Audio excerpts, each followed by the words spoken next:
નમસ્કાર વિદ્યાર્થી મિત્રો આજે આપણે આ વિડીયોની અંદર ધોરણ 10 વિષય ગુજરાતીની સ્વઅધ્યયન પોથીનો પાઠ નંબર 9 માધવને દીઠો છે ક્યાંયની વાત કરવાના છીએ। મિત્રો અહીંયા પાઠ નંબર 9નું આ રીતનું સંપૂર્ણ સોલ્યુશન છે। આવા જ સોલ્યુશન મેળવવા આપણી ચેનલને સબસ્ક્રાઇબ કરો અને આ વિડીયો તમારા મિત્રો સાથે શેર કરો।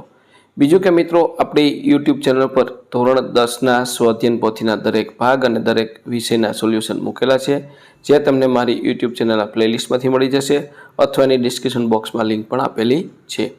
બીજું કે મિત્રો તમારે આ ચેપ્ટરની પીડીએફ જોઈતી હોય તો અહીંયા ડિસ્ક્રિપ્શન બોક્સમાં પીડીએફની લિંક પણ આપેલી છે, તેનાથી તમે પીડીએફ મેળવી શકો છો અને એક વોટ્સઅપ ગ્રુપ પણ આપ્યું છે, તેના તમે વોટ્સઅપ ગ્રુપ જોઈન કરીને પણ મેળવી શકો છો।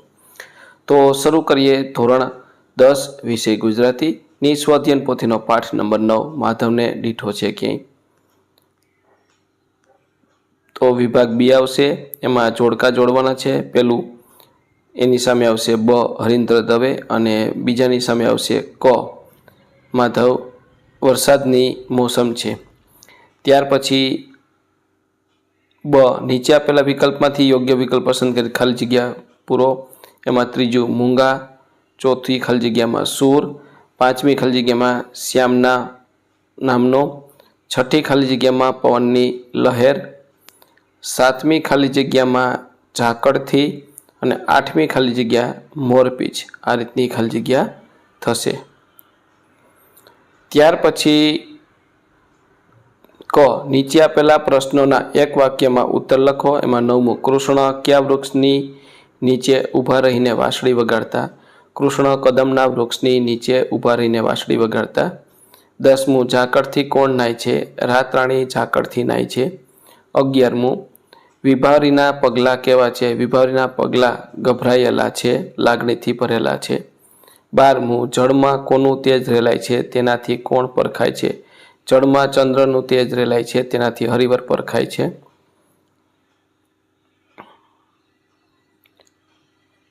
13મું કવિ કોના ઉડતા અવાજની ઈચ્છા વ્યક્ત કરે છે? કવિ મોરપીંછના ઉડતા અવાજની ઈચ્છા વ્યક્ત કરે છે। 14મું લેરખી શબ્દમાં લાગેલ ચિહ્ન કયું છે? અવતરણ ચિહ્ન।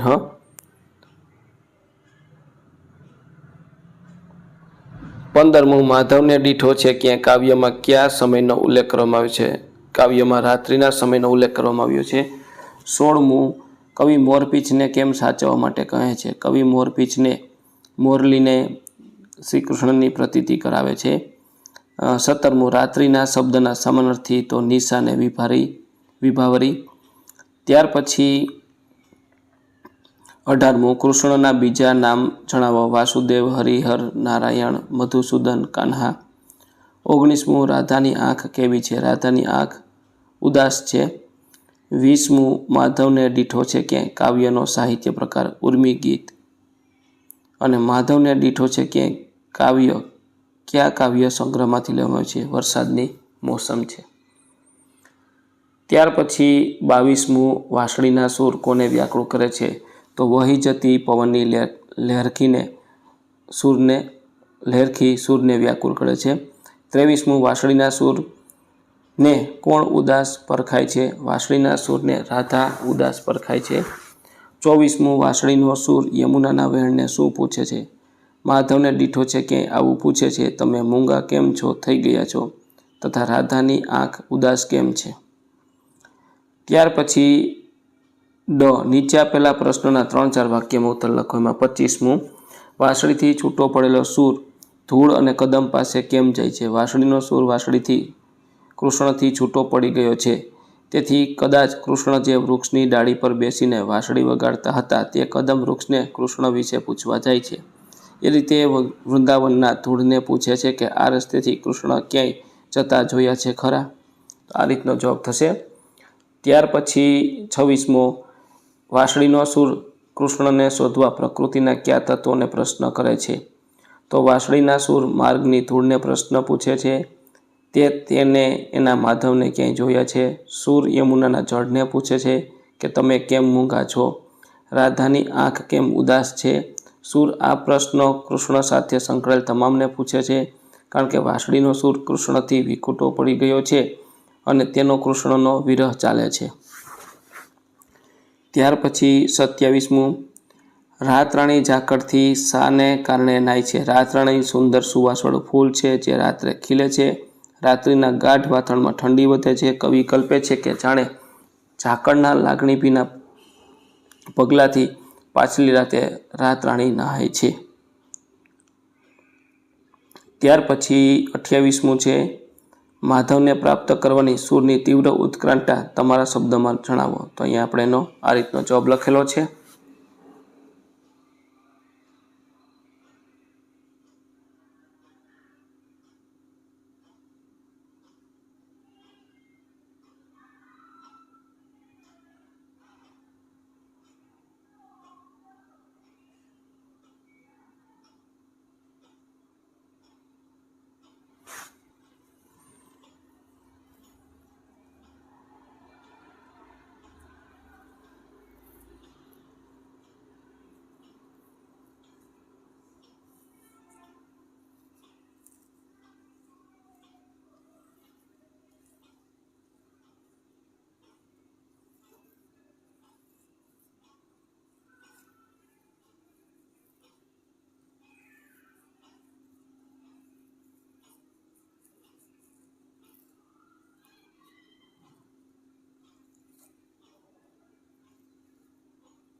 ત્યાર પછી આગળ જોઈએ તો 29મું છે, માધવને દીઠો છે ક્યાંય કૃતિમાં પ્રયોજેલ પ્રતિકલ્પના વિશે ચર્ચા કરો.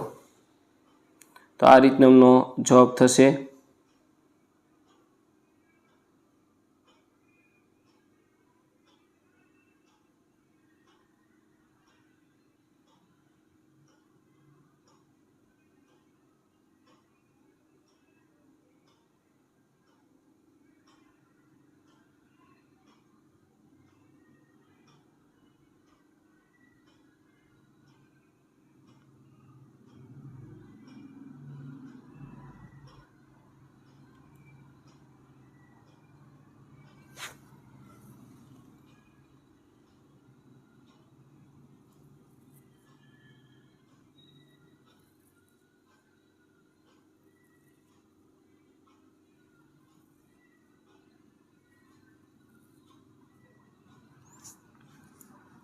ત્યાર પછી આગળ વધીએ તો અહીંયા વ્યાકરણ વિભાગ આવે છે. એમાં આપણે 30મો પ્રશ્ન છે, નીચેના શબ્દની સાચી જોડણી શોધીને લખો. ઉડતું, વાછડી, મોરપીંછ, વિભાવરી, વિખૂટો અને વ્યાકુળ. આ રીતના 6 શબ્દ થશે, એની જોડણી થશે. ત્યાર પછી 31મું છે, સાચી સંધિ હરિ વત્તા ઇન્દ્ર, વ્યાકુળ, ઉપપદ, બરાબર, ઉપપદ સમાસ છે. એમાં સમાસમાં છે 32મું, એમાંથી માધવમાં ઉપપદ સમાસ, રાતરાણીમાં ઉપપદ સમાસ, પછી 33 છે હરિવરેમાં કર્મધાર્ય સમાસ, અને ચોથું મોરપીંછમાં મધ્યમલોપી સમાસ. ત્યાર પછી 33મું છે, નીચેના શબ્દના જોડણી ભેદે થતા અર્થભેદ જણાવો. એમાં સાંજ એટલે રજની, સાંજ એટલે શણગાર, સુર એટલે અવાજ, સુર એટલે દેવ. મિત્રો, અહીંયા આપણે ધોરણ 10ની સ્વઅધ્યયન પોથીના વિડીયો અને PDF માટે અહીંયા વેબસાઇટની લિંક મૂકી છે. સૌપ્રથમ તમારે લિંકને ઓપન કરવાની. આ રીતની લિંક ઓપન કરશો એટલે આપણી વેબસાઇટ આવશે. આ વેબસાઇટમાં અહીંયા તમારે અધ્યયન શરૂ કરો એના પર ક્લિક કરવાનું છે. પછી અહીં તમને ધોરણ 10 આપ્યું છે, તો ધોરણ 10 ઉપર તમારે અહીંયા અધ્યયન કરો એના પર ક્લિક કરવાનું છે. તો તમારી સામે વિષય આવશે, ગણિત, વિજ્ઞાન, ગુજરાતી, સમાજ અને અંગ્રેજી.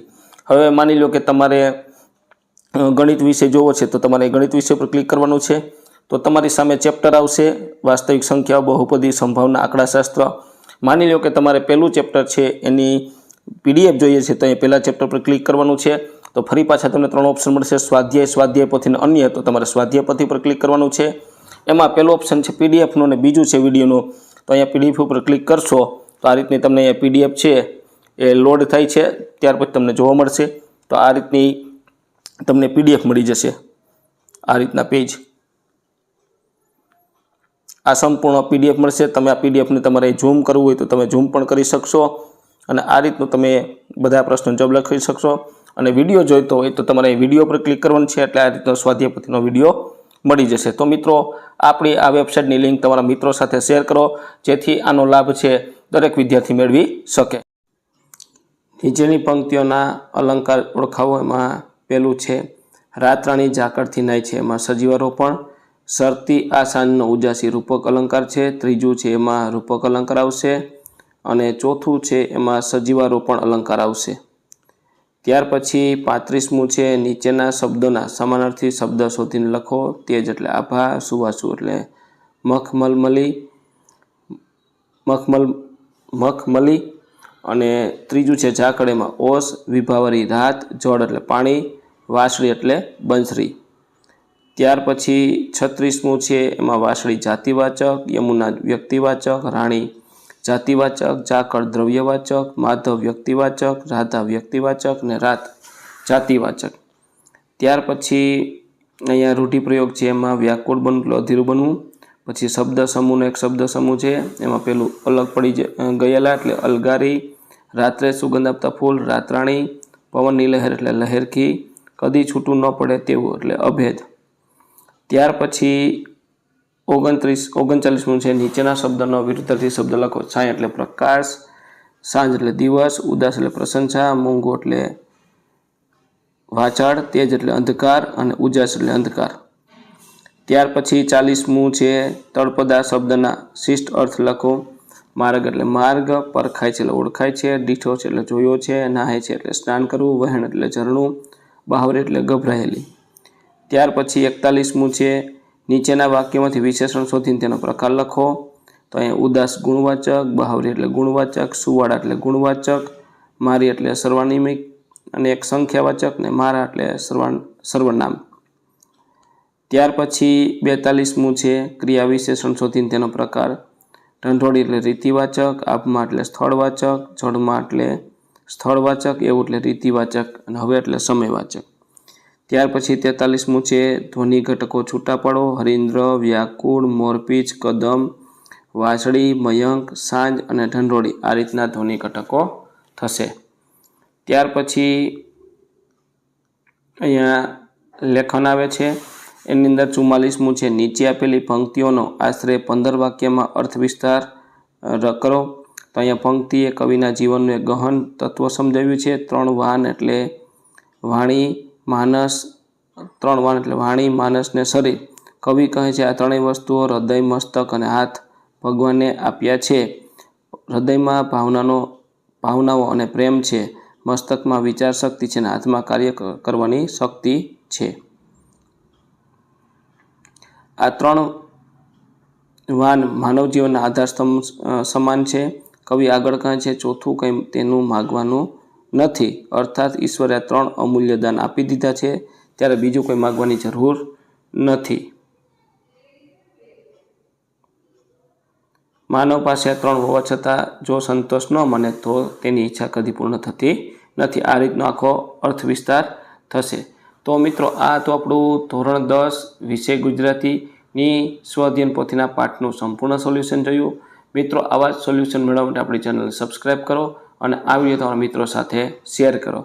બીજું કે મિત્રો અહીંયા તમારે PDF જોઈતી હોય તો એની પણ લિંક આપેલી છે અને બીજા વિડીયો છે પ્લેલિસ્ટમાંથી પણ મળી જશે અને વોટ્સઅપ ગ્રુપની પણ લિંક આપેલી છે.